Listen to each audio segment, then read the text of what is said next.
یہ بہت بڑی عظمت کی بات ہے کہ اللہ کی وہ آخری اور لاریب کتاب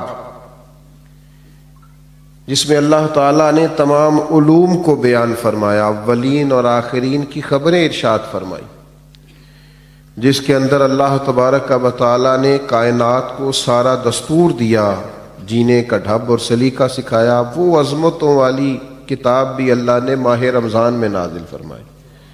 مسلمانوں کے ساتھ یہ ہوا ہے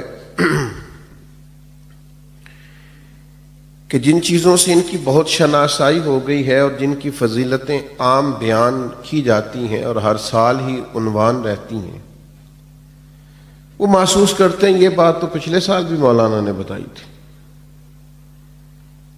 یہ تو پچھلے سال بھی ہمارے سامنے بیان ہوا تھا۔ یاد رکھیے گا، جس چیز کو بار بار بیان کیا جاتا ہے یہ بھی علامت ہوتی ہے کہ وہ کوئی بہت بڑی چیز ہے۔ جس کا بار بار تذکرہ کیا جائے وہ بھی اس بات کی علامت ہے کہ کوئی بہت عظمتوں والی چیز ہے۔ دیکھیے، کسی جگہ سے کسی شخص کو پرافٹ ملتا ہو، نفع آتا ہو، تو لوگ دوڑ کے نہیں جاتے، بلکہ ہمارے ملک میں تو رواج ہے کہ کوئی ایک کاروبار چل جائے سارے وہی شروع کر لیتے ہیں۔ یہ کچھ سال پہلے نا سی این جی اسٹیشن وہ چل گئے تھے تو کلومیٹر کے فاصلے پہ سی این جی اسٹیشن کھول گئے تھے۔ کوئی ایک کام چل جائے، پتہ چل جائے اس میں نفع ہے تو سارے شروع نہیں کر لیتے۔ بھائی، اگر کسی شخص کو پتہ چلے کہ فلاں چیز کے اندر بڑا نفع ہے، بڑی برکت ہے، سارے وہی سٹارٹ کر لیتے ہیں۔ تو اگر کسی کو پتہ چل جائے نا کبھی کہ رمضان میں کتنی برکت ہے، تو یہ میں نہیں کہتا، یہ ذرا نبی رحمت علیہ السلام کا ارشاد سنیے گا اور ذرا اسے سمجھیے گا، اس پر غور کیجیے۔ یعنی رمضان کی ساری فضیلتیں حضور نے خود بیان فرمائی، یہ بھی بیان فرمایا کہ رمضان میں اللہ نفل کا ثواب فرض کے برابر دیتا ہے اور فرض کا ثواب 70 گنا بڑھا دیتا ہے۔ نبی پاک علیہ السلام نے یہ بھی فرمایا کہ جو ایمان اور احتساب کی نیت سے اس ماہ مبارک میں قیام کرے گا اس کو اللہ تعالیٰ بڑی فضیلت دے گا کہ اس کے پچھلے سارے گناہ معاف کر دیے جائیں گے۔ یہ ساری شانیں بیان کرنے کے بعد جو ایک جملہ حضور نے ہمارے ذہنوں میں چھوڑا ہے نا، جو ایک بات، اس کو سمجھیں، اس پر غور کریں۔ ساری عظمتیں بیان کرنے کے بعد محبوب فرماتے ہیں اگر تمہیں پتہ چل جائے نا، یعنی تمہیں بتا دیا ہے، سمجھا دیا ہے، لیکن ابھی بھی اس کی اتنی عظمتیں، اتنی بلندیاں، اتنی رفتیں ہیں کہ اگر تمہیں پتہ چل جائے رمضان میں آخر برکت ہے کتنی، عظمت ہے کتنی، اگر تمہیں پتہ چل جائے تو فرمایا تمہارا دل چاہے گا کہ سارا سال رمضان ہی رہے، کوئی اور مہینہ آئے نہ۔ صرف یہ آپ اس بات کو سمجھیں۔ ہمارے ہاں نا ایک تو فضیلت روز سنتے ہیں تو کچھ بعض اوقات اللہ معاف کرے کمزوری آ جاتی ہے، دوسرا یہ کہ چونکہ ہر چیز کمرشل ہو گئی ہے، ہر چیز، تو رمضان میں بھی لوگ دیکھتے ہیں کہ کون سا نیا کاروبار کس طرح چلانا ہے اور کون سی چیز کتنی مہنگی کرنی ہے اور کس معاملے میں اب ذرا ہم نے تھوڑی سی تیزی دکھانی ہے۔ خدا کے بندو، یہ تو عبادت کا مہینہ ہے، تو اللہ کو راضی کرنے کا مہینہ ہے۔ آپ یہاں بھی دیکھ رہے ہیں کہ اب مثلا کون سی چیز زیادہ بکے گی تو وہ میں پہلے سے سٹاک کر لوں گا تو کیا بنے گا، اور رمضان میں وہ میں کیسے بیچ سکتا ہوں اور کیا خرید سکتا ہوں۔ جہاں آسانی کرنی چاہیے تھی وہاں بھی لوگ سمجھ سے بالا تر کام کرنا شروع کر دیتے۔ تو اس ماہ مقدس میں، اس ماہ نور و سرور میں تو زیادہ سے زیادہ عبادت کرنی تھی اور اللہ کے بندوں کو آسانی دینی تھی، لیکن لوگ توجہ ہی نہیں کرتے، غور ہی نہیں کرتے۔ تیسری بات جو اس ماہ مقدس میں ہمیں بڑی سمجھنی چاہیے، ایک تو فضائل پر غور کرنا چاہیے، دوسرا اس کو کسی صورت بھی کمرشل نہیں بنانا چاہیے کہ اب بھلا میں اس میں کیا کما سکتا ہوں، کیا لے سکتا ہوں، کیا پرافٹ آ سکتا ہے۔ یہ معاملہ تھوڑا سا نا تکلیف کا باعث بنتا ہے۔ بعض اوقات آزمائش ہوتی ہے کہ یار ہم ہر چیز کوئی اب اس طرح کا بنا لیں گے۔ تیسری بات بنیادی رمضان شریف میں جس سے پالا پڑتا ہے اور جو سمجھنے کے لائق ہے، رمضان میں آخرت کی تیاری کرنا زیادہ ضروری ہے۔ یہ ایک خاص بات ہے جو ہمارے اندر عام ہو گئی ہے، اس پر آپ نے توجہ کرنی ہے۔ رمضان میں آخرت کی تیاری کرنی، اور ہر عشرے کی اپنی فضیلت ہے. آخری عشرے میں سب سے زیادہ آخرت کی تیاری کرنی. ہم نے رمضان میں آخرت کی تیاری کرنی تھی، ہم سارا رمضان عید کی تیاری کرتے رہتے. کئی دن گزر جاتے ہیں بازاروں میں کپڑے خریدتے، پھر کئی دن گزر جاتے ہیں ڈیزائن پسند کرتے کہ سلوانا کون سا ہے، پھر یہ کہ 3 دفعہ گیا جوتا لینے. آپ نے سارا رمضان عید کی تیاری پہ لگا دی. ضرور نئے کپڑے خریدیں، ضرور نئے جوتے خریدیں، ضرور آپ اجلا لباس پہنیں، لیکن رمضان تو آخرت کی تیاری کے لیے. اگر آپ کا سارا وقت بازار میں گزر گیا تو آپ نے اس سے کیا حاصل کیا؟ چاہیے تو یہ تھا کہ کپڑے یہ رمضان سے پہلے خرید لیے جاتے، سلوا لیے جاتے. اب تو موسم کا بھی پتہ چل جاتا ہے کن دنوں میں کیسا ہوگا. اب تو یہ بھی کسی حد تک آسانیاں ہیں. رمضان المبارک سے پہلے سارے لین دین کر لیے جاتے. بزرگوں کی، صحابہ کی ایک بڑی تعداد تھی جو مہینہ مسجد میں گزارتے تھے رمضان. کہتے تھے وقت ضائع نہیں کرنا، یہ پتہ نہیں دوبارہ ہاتھ آئے کہ نہ آئے، اس کو ضائع نہیں کرنا. تو میرے بھائی ان 3 چیزوں پر سب سے زیادہ سب سے پہلے اہمیت دیں کہ جو فضائل ہیں ان کو ذہن میں بٹھائیں کہ شان کتنی. دوسرا، کوئی کمرشل، میں بعض اوقات بڑی تکلیف محسوس کرتا ہوں جب میں اپنے حج اور عمروں کو کمرشل بنا ہوا دیکھتا ہوں نا، تو میں سوچتا ہوں کہ کن کن چیزوں کی ہم نے دکانیں ڈال لی. ضرور آپ اس سے جس حد تک ہو سکے آپ کام کریں، لیکن یہ کہ آپ نے ہر چیز کو بیچنا خریدنا شروع کر دیا ہے. یہی حال رمضان کے ساتھ ہوتا ہے. بہت سارے معاملات میں ہم دیکھتے ہیں کہ کمرشلزم بڑا عروج پہ. اور تیسری بات یہ کہ سارا ٹائم نئے نئے ملبوسات خریدنے میں ضائع کر دیتے ہیں. تو 3 باتیں تو یہ سمجھیں. پھر 3 عبادات ہیں رمضان کی. پہلے تو روزہ رکھنا، اور روزہ اس طرح رکھنا ہے کہ روزہ صرف پیٹ کا نہ ہو، تھوڑا زبان کا بھی ہو. حضور نے فرمایا تم سے کوئی لڑنا جھگڑنا چاہے تو اسے کہہ دو میں نے روزہ رکھا ہوا ہے. فرمایا جس نے جھوٹ بولنا نہیں چھوڑا، غیبت نہیں چھوڑی، اس کے بھوکا پیاسا رہنے کی اللہ کو کوئی ضرورت نہیں ہے. آپ یہ پابندی کر کے دیکھیں. روزہ تقوی کا سبق اور درس دیتا ہے. تھوڑا اپنے آپ کو پابند کریں کہ رمضان المبارک کا ماہ نور ہے، میں نے جھوٹ زبان سے نکالنا ہی نہیں، میں نے کوئی خلاف واقعہ بات نہیں کرنی، کچھ بھی ہو جائے مجھے زیادہ گفتگو ہی نہیں کرنی چونکہ میں روزہ دار ہوں. حضور علیہ السلام کی بارگاہ میں خواتین حاضر ہوئی تھیں تو انہوں نے کہا کہ ہم نے روزہ رکھا ہوا ہے. تو محبوب نے فرمایا یہاں قے تو کرو. تو قے کی تو گوشت کے لوتھڑے اور بوٹیاں ان کے حلق سے نکلیں. تو کریم فرمانے لگے تم نے وہاں بیٹھ کے غیبت نہیں کی؟ تو حالت روزہ میں تم نے مردہ بھائی کا گوشت نہیں کھایا؟ تم نے غیبت نہیں کی؟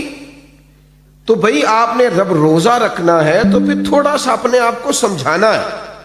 کوئی جھوٹ نہیں، کوئی غیبت نہیں، کوئی بدی نہیں، کوئی بددیانتی نہیں، کوئی بد نظری نہیں، کوئی بے حیائی نہیں. رمضان المبارک کا چاند طلوع ہوتے ہی اب اپنے آپ کو پورے طور پر کنٹرول کریں. رمضان محتاط رہنے کا مہینہ ہے، اس میں تھوڑی سی احتیاط کریں، اس میں تھوڑا سا غور کریں. اور اب تو الزام بھی کسی پہ نہیں دے سکتے کہ فلانے نے کرایا، شیطان تو ویسے ہی قید ہوتا ہے. اب تو اس کا نام لے کے جان بھی نہیں چھوٹے گی، وہ تو قید میں ہے. اب تو اپنے آپ پر پابندی ہی لگانی ہے. اب تو یہ کہ کنٹرول کرنا ہے. تو پہلی بات یہ کہ روزے کو بڑے حسن کے ساتھ ادا کریں، بڑی پاکیزگی کے ساتھ. روزہ بڑی نعمت ہے. آپ یقین کریں روزہ رکھا ہوا ہوتا ہے نا انسان نے تو عجیب سی وہ روحانیت محسوس کرتا ہے. روزہ عقیدہ توحید کا بہت بڑا اظہار ہے. پتہ چلتا ہے کہ یہ بندہ رب کو ماننے والا ہے. کیوں کہ آپ گھر کے اندر اکیلے ہیں اور دروازے سارے بند ہیں اور کھانے کو ہر چیز پڑی ہے، تو کیوں نہیں کھول کھا رہے آپ چوری لوگوں سے؟ بہت ساری عبادات میں لوگ معاذ اللہ دکھاوا نہیں کر لیتے. ہر چیز موجود ہے گھر میں، فریزر بھرا ہوا ہے انواع و اقسام کی چیزوں سے. کیوں نہیں کھا رہے؟ اس لیے نہیں کھا رہے کہ میرا رب مجھے دیکھ رہا ہے. عقیدہ توحید کی اتنی مضبوطی حالت روزہ میں حاصل ہوتی ہے کہ بندہ نور علی نور ہو جاتا ہے. تو یہ ایک بہت بڑی پریکٹس ہے رمضان المبارک کے اندر کہ پھر انسان اپنی مجموعی زندگی میں اسے لاگو کرے کہ مجھے صرف کیمرے کی آنکھ نہیں دیکھ رہی، مجھے وہ رب دیکھ رہا ہے جسے نہ اونگ آتی ہے نہ نیند آتی. یہ بہت بڑی ایک سعادت ہے. اور آپ پھر اس سے جو روحانیت پھوٹتی ہے، جو جلوے بنتے ہیں، جو رعنائی پیدا ہوتی ہے. حضور علیہ السلام نے فرمایا رب کو تو روزہ دار کے منہ سے جو خوشبو آتی ہے وہی بڑی پیاری لگتی، اللہ کو پسند بڑی. وہ جو تیرے منہ سے بو آتی، خوشبو آتی، وہ اللہ کو محبوب ہے.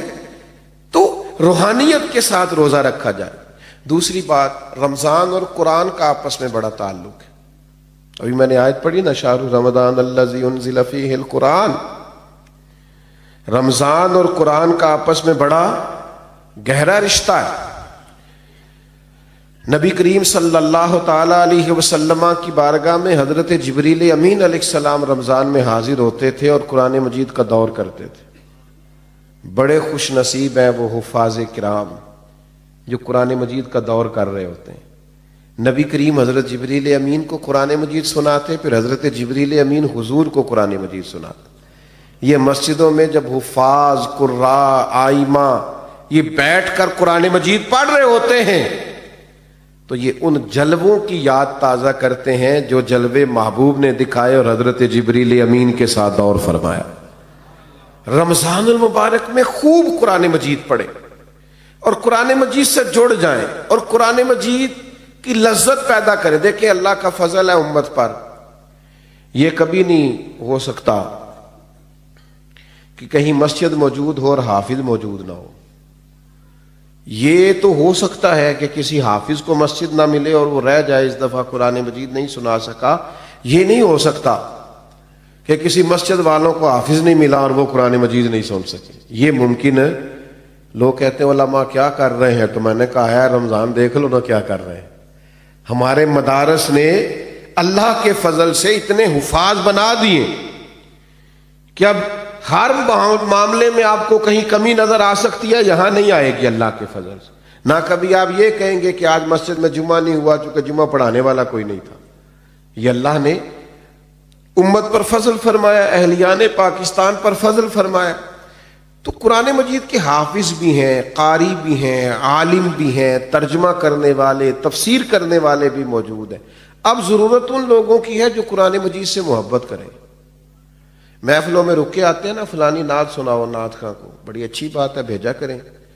لیکن کبھی کبھی نا یہ بھی رکا بھیجا کریں کہ دل بڑا کر رہا ہے سورہ رحمان سنائے.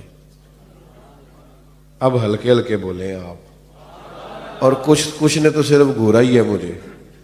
بھائی رکا آتا ہے نا جی فلانی نعت بڑی پسند ہے، تو بھائی ایک رکا لکھ کے بھیجو نا، جناب سورہ ملک بڑی پسند ہے ذرا سنائی جائے. یہ آپ رکا لکھے نہ اور لکھ کے بھیجے نہ، میرا دل کر رہا ہے سورہ ابراہیم کی تلاوت ہو، سورہ نوح کی تلاوت ہو، سورہ یوسف کی تلاوت. یہ بھی ذوق پیدا کریں، یہ بھی اپنے دل میں لائیں چیز. ہمارے ملک میں نا ایک رواج بن گیا ہے، ہر چیز کو مشکوک کر دو، شک پیدا کر دو. اور نہیں جی نہیں اس کے بغیر بھی گزارا ہو سکتا ہے، اور نہیں جی نہیں یہ کوئی فرض واجب نہیں ہے، اور نہیں جی یہ ضروری نہیں ہے. مزاج بن گیا. اور پھر اس طرح کے لوگ چونکہ انوکھی بات کرتے ہیں، یہ ہٹ کے بات کرتے ہیں، تو دل کو بڑی اچھی لگتی ہے، نفس بڑی جلدی قبول کرتا ہے. لوگ کہتے ہیں وہ فلاں مولانا اتنا پڑھا لکھا ہے، وہ کہہ رہا تھا کہ کوئی ضروری نہیں. کچھ سالوں سے نا ہمارے ملک میں تراویح کے خلاف بھی بڑا پراپوگنڈا ہوتا ہے اور بڑا جم کے ہوتا ہے. وہ جی فرض نہیں جی واجب نہیں. کس نے کہا ہے کہ فرض واجب ہے؟ لیکن سنت تو ہے نا، عبادت تو ہے نا. کیا جناب فاروق اعظم رضی اللہ تعالیٰ عنہ نے باقاعدہ جماعت نہیں کروائی؟ کیا نبی کریم علیہ السلام نے خود تشریف لا کر کے تراویح کی نماز نہیں پڑھائی؟ ہر چیز کو مشکوک بنا دینا. لوگ جڑے ہوئے ہیں، اللہ کے فضل سے آتے ہیں، اور سال میں ایک موقع بنتا ہے جب سنانے والے قرآن مجید سنا لیتے اور سننے والے سن لیتے. میں نے بوڑھے بزرگ دیکھے اپنی زندگی میں کہ ان کو دعوت دے رہا ہے کچھ شخص اور کہہ رہا ہے آج افطار میرے ساتھ کر لیں، تو وہ کہنے لگے یار میں نے نا قرآن مجید اپنی مسجد میں سننا شروع کیا ہوا ہے. اور میرا آج 23واں پارا میرا دل نہیں کر رہا، تو میں ذرا مکمل کر لوں، 27 پہ ختم ہو جائے گا تو پھر میں آ جاؤں گا۔ یار کتنا مزہ آتا ہے یہ باتیں سن کے، کتنا ذائقہ آتا ہے کہ قرآن مجید سے بندہ جڑا ہوا ہے، اس کی ترتیب چل رہی ہے۔ اور اب تو میں ایسے دوستوں کو بھی جانتا ہوں کہ جو رات کو وہ ترجمے کے ساتھ ایک پارا دیکھتے ہیں جو انہوں نے اگلی رات سننا ہوتا ہے، وہ دن بھر کہیں اس کا مطالعہ کرتے رہتے ہیں کہ پھر کچھ نہ کچھ شناسائی ہو جائے گی، رات کو سنیں گے تو مزہ دوبالا ہو جائے گا۔ تو لوگ قرآن مجید سے جڑے ہیں، اللہ کے کلام سے جڑے ہیں، قرآن پاک سے جڑے ہیں، اور آپ یہ ہے کہ مشورے دے رہے ہیں گھر بیٹھ کے کہ کوئی ضروری نہیں۔ کس نے کہا ہے ضروری ہے؟ لیکن کیا تم نے وہ محبوب کی حدیث نہیں سنی، نہیں پڑھی کہ محبوب علیہ السلام نے فرمایا رمضان اور قرآن دونوں اللہ کی بارگاہ میں بندے کی سفارش کریں گے۔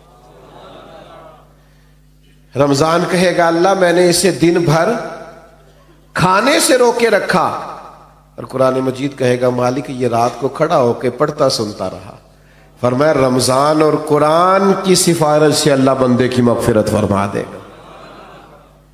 قرآن مجید سے تعلق بنائے۔ اور یہ رات کا قیام ہے، آپ کی میں بات نہیں کرتا، میرا ویسے ہلکا سا تجربہ یہی ہے کہ مل کے جماعت کے ساتھ کام ہو جائے تو ہو جائے، تنہا ڈیوٹی لگائی جائے نا۔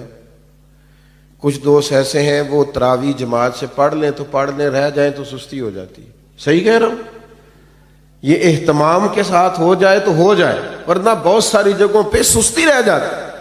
تو رات کے قیام کا اہتمام کریں۔ نبی پاک علیہ الصلوۃ والسلام نے فرمایا جس شخص نے رمضان المبارک میں احتساب کی نیت کے ساتھ قیام کیا اور ایمان کے ساتھ قیام کیا، اللہ اس کے پچھلے سارے گناہ معاف فرما دے گا۔ اور ایک اور چھوٹا سا مشورہ بھی آپ کو دینا ہے، آگے پیچھے تو بڑا مشکل ہوتا ہے سحری میں اٹھنا، تو رمضان میں تو اٹھنا ہی اٹھنا ہے نا۔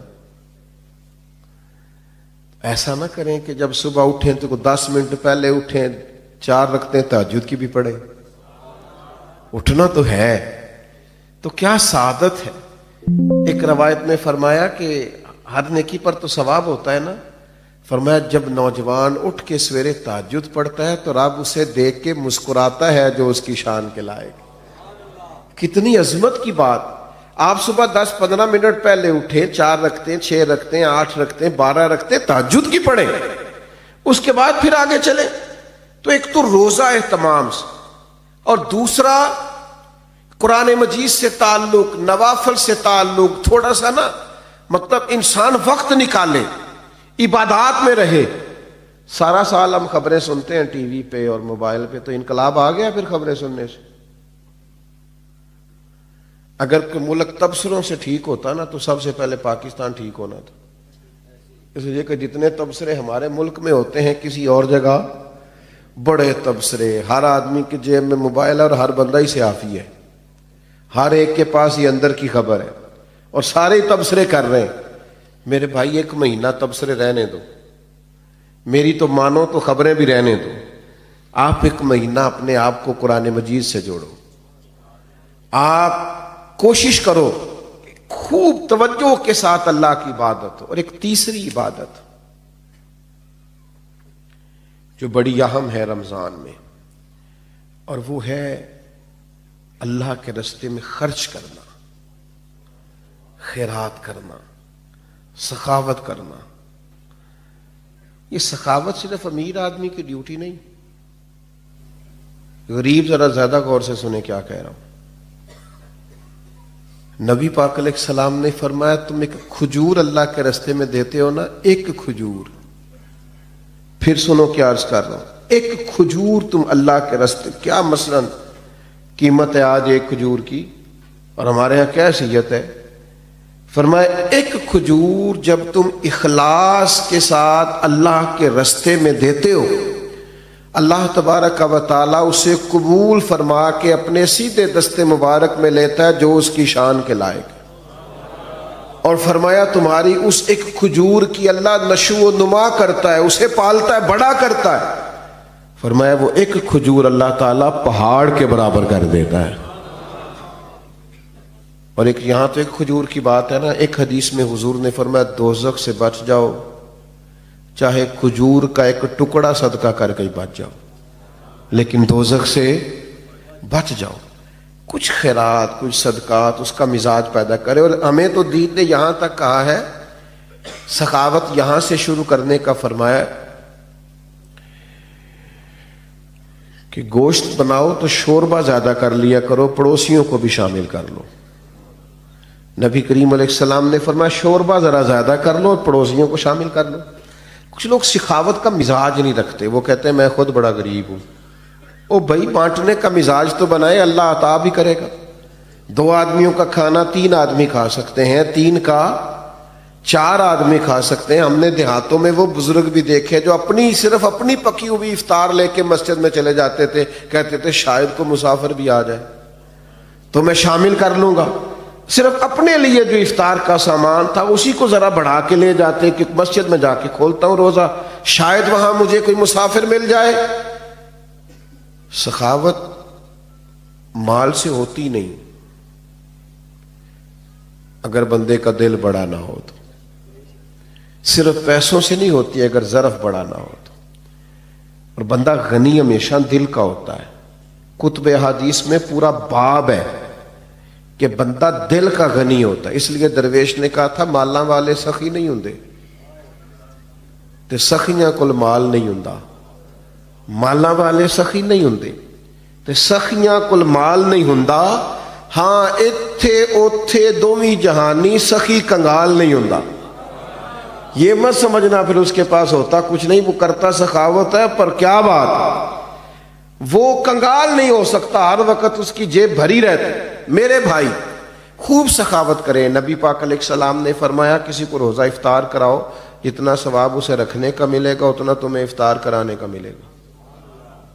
اور فرمایا یہ تو اس کے لیے بیان کیا جو صرف ایک گھونٹ پانی سے یا ایک کھجور سے افطار کرائے، جو پیٹ بھر کے کھلائے اس کا تو اجر وراء الورا ہے۔ نبی پاک علیہ السلام کی سخاوت رمضان میں بڑھ جاتی تھی، حضور قیدیوں کو رہا کرتے، بانٹتے، زیادہ سے زیادہ دیتے اللہ کے راستے میں۔ لیکن ہمارے ہاں سیاسی افطاریاں ہوتی ہیں، سیاسی، یعنی اپنے اپنے تعلق والوں کو بلایا کسی وی آئی پی جگہ پہ، اور وہاں جناب بہترین اچھے کھانے بوفے شوفے لگائے، تو جو غریب بیچارے جن کا حق بنتا تھا، جن کے لیے ضرورت، وہ مجھے بچے کہنے لگے ہم روز دسترخوان لگاتے ہیں، بڑے لمبے خرچے ہیں۔ تو میں نے کہا بتاؤ کبھی کوئی امیر بھی آ کے بیٹھا ہے تمہارے دسترخوان پہ؟ کہنے لگے نہیں، غریب لوگ ہی آتے ہیں۔ تو پھر میں نے کہا تم اللہ کی اس بات پر راضی نہیں ہو کہ رب کریم نے توجہ دلا دی ہے، یہاں آ جاتے ہیں غربا کہ چلے یہاں افطار کر رہے ہوں، بہت بڑی سعادت ہے۔ بہت سارے لوگ ایسے ہیں جن کو ضرورت ہوتی ہے، لیکن ہمارا مزاج یہ ہوتا ہے کہ ہم اس کو بھی نا، رمضان کی افطاریاں بھی ان کو بھی دنیا داری بنا لیتے ہیں، ووٹ پکے کرنے کے لیے، تعلقات پکے کرنے کے لیے، گاہک اور سیلز مین پکے کرنے کے لیے، اسی میں اس کو بھی لگا دیتے ہیں۔ کچھ کام جنت پکی کرنے کے لیے بھی کر لینے چاہیے۔ وہ ایک درویش سکول چلاتے تھے نا، تو وہ جو بچہ بھی آ کے منت کرتا نا، ان کا وہ کلرک جو تھا، جو ایڈمن کا آدمی داخلہ کرتا تھا، تو فیس رکھی ہوئی تھی داخلے کی، تو وہ اس کے پاس لوگ جاتے، وہ فیس بتاتا، تو وہ آ کے ان سے کہتا جناب وہ فیس مانگ رہے، کہتے اس کو فری داخل کر لو، غریب ہے۔ 2 بھی داخل کیے، 4 بھی کیے، 6 بھی کیے، وہ درجنوں روزانہ فری داخل ہونے لگے۔ تو وہ اس کا جو اس نے ملازم رکھا تھا کلرک اٹھ کے آیا، کہنے لگا صاحب آپ سارے بچے فری داخل کر رہے ہیں، اس طرح کاروبار تو نہیں نہ چلتے، اس طرح کام تو نہیں نہ چلتے۔ تو اس نے کہا تمہیں کس نے کہا ہے میں کاروبار کر رہا ہوں؟ کہا پھر آپ کیا کر رہے ہیں؟ کہنے لگے میں اپنے جنازے کے بندے پکے کر رہا ہوں، میں اپنے جنازے کے، کسی کو کہنا نہ پڑے میرے لیے دعا کر، کچھ پکے ہو جائے، جب میں جاؤں مروں تو ان کے دلوں سے دعا نکل جائے، اکھاں جدوں میٹیاں زمانہ مینوں روے گا، اپنا تے اپنا بیگانہ مینوں روے گا، جدوں نہ میں دسیا میں خاراں نوں میں خانے وچ جام ٹوٹ جان گے، میں خانہ مینوں روے گا۔ کئی لک لک رون گے تے کئی بک بک رون گے، گلیاں دا یانا تے سیانا مینوں روے گا۔ او بھائی آپ کچھ ایسا تو کریں کہ کچھ جنت بھی پکی ہو، کچھ جنازے کے بندے بھی پکے ہوں. ساری دنی رمضان میں بھی افطار کرانے لگے تو وہی آپ نے پکے کر لیے اپنے ووٹر سپورٹر اور سیلز مین اور گاہک کس چکر میں پڑ گئے. تو میں کہہ رہا تھا کہ ہر چیز کو کمرشل نہ بنائے. یہ ماہ نور و سرور رمضان المبارک، اس میں پوری تیاری کے ساتھ داخل ہوں، پورے حسن ظن کے ساتھ داخل ہوں، ساری برکات اس کی سمیٹنے کی کوشش کریں. 3 باتیں میں نے شروع میں نصیحت کی عرض کی، پھر 3 عبادات پہ زور دیا، اب 3 گزارشات کرنی ہے آپ سے. کر لوں جی؟ چلیں جمہوری ملک ہے، آپ سارے نہیں بول رہے، کر لوں بات. ایک تو رمضان میں غصہ نہیں کرنا، مشکل کام بتا دیے. غصہ نہیں کرنا، نہ گھر والوں پہ نہ باہر والوں پہ. کچھ لوگ باہر بالکل نہیں کرتے، گھر بہت زیادہ کرتے. تو غصہ نہیں کریں، چھوڑ دیں. اس سے نا روحانیت پہ بڑا اثر پڑتا ہے. کبھی کبھی غصہ انسان کو تکبر تک لے جاتا ہے، وہ خطرناک صورتحال ہو جاتی ہے، روحانی زندگی میں بڑی تباہی مچاتا ہے. دوسری گزارش آپ سے یہ کرنی ہے کہ ماہ رمضان المبارک میں کوشش کریں آپ جن سے آپ ناراض بھی ہیں نا، اگر کچھ ایسا ہے نا کہ آپ ان کو معاف نہیں کر پا رہے تو رمضان میں کر دیں معاف، بوجھ اتر جائے گا. آپ تو معاف کر کے جائیں نا اللہ کی بارگاہ میں، آپ تو گنجائش پیدا کریں نا، آپ نے روزے رکھنے، اللہ کے حضور حاضر ہونا، معاف کر دیں. یہ معافی بڑی برکت والی چیز ہے، کلیجہ ٹھنڈا ہو جاتا ہے. بدلہ لے کے انسان تنگ ہوتا ہے، انتقام لے کے اور زیادہ گھٹن فیل ہوتی ہے، لیکن معاف کرنے سے سکون پیدا ہوتا ہے، ٹھنڈک محسوس ہوتی ہے. تیسری میری گزارش آپ سے یہ ہے، رمضان المبارک میں لوگوں کے لیے آسانیاں کرنے کی کوشش کریں. خود سے محسوس کر لیں کہ کہاں آپ کی ضرورت ہے اور آپ وہاں پہنچ جائیں. اگر آپ کہیں نماز پڑھنے کے لیے بھی جاتے ہیں تو ایثار کا مظاہرہ کریں، دوسروں کو گنجائش دے دیں، دوسروں کو موقع دے دیں. اگر آپ کا کہیں لین دین ہے اور سامنے والا تنگ دست ہے تو اس ماہ مبارک میں کم از کم اس کے لیے آسانی رکھیں، گنجائش کریں. جس حد تک ہو سکے دوسروں کو تکلیف سے بچائیں.